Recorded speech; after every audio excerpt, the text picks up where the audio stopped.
Sentence স্ট্রাকচারের variety নিয়ে একটু কথা বলি। আমরা রাইটিংয়ে ম্যাক্সিমাম টাইমে দেখা যায় সব সিম্পল সেন্টেন্সে লিখে ফেলি। তো সবগুলা সিম্পল সেন্টেন্সে না লিখে কিছু কমপ্লেক্স সেন্টেন্স, কিছু কম্পাউন্ড সেন্টেন্সে লিখবো, তাহলে কি হবে, স্কোরটা এনহ্যান্স হবে।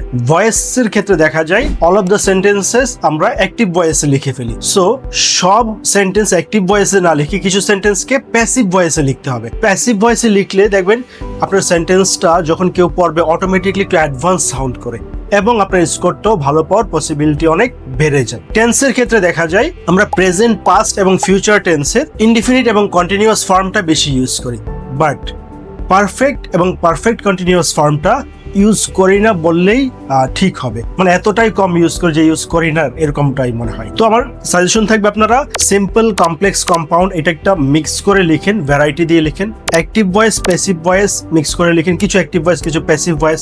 টেন্সের ক্ষেত্রে যতটুকু ভ্যারাইটি অফ টেন্সেস অ্যালাউয়েবল, যতটুকু ইউজ করা যায়, লিখা যায় আমার রাইটিংটাতে, আমি অবশ্যই তত ভ্যারাইটি দেওয়ার ট্রাই করব। তবে একটা বিষয় খেয়াল রাখতে হবে, আমার মিনিংটা যেন চেঞ্জ হয়ে না যায়। আমি যে মিনিংটা লিখতে যাচ্ছি, যে মিনিংটা জানতে যাচ্ছে আমার কাছ থেকে, সেই শব্দটা, সেই অর্থটা যেন ঠিক থাকে। এবার আমি সেন্টেন্সটাকে ভিন্ন স্ট্রাকচারে, ভিন্ন আঙ্গিকে, ভিন্ন ওয়েতে প্রেজেন্ট করব, বাট মিনিংটা ঠিক থাকতে হবে।